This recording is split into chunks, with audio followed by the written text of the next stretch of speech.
राजस्थानच्या शाहपुरा जिल्ह्यातील एक धक्कादायक प्रकरण समोर आलं आहे. पतीच्या मृत्यूचा धक्का बसल्यानंतर पत्नी आणि मुलाने जीव सोडला आहे. घटनेची माहिती मिळाल्यानंतर पोलीस घटनास्थळी दाखल झाले आणि तिन्ही मृतदेह आपल्या ताब्यात घेतले.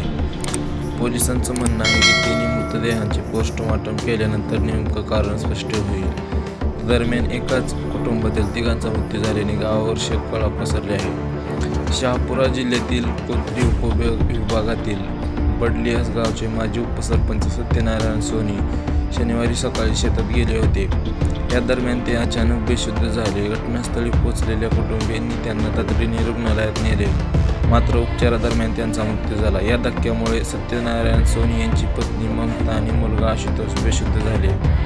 पत्नी आणि मुलगा बेशुद्ध पडल्यानंतर त्यांना तात्काळ रुग्णालयात दाखल करण्यात आलं होतं, पण उपचारादरम्यान त्या दोघांचाही मृत्यू झाला.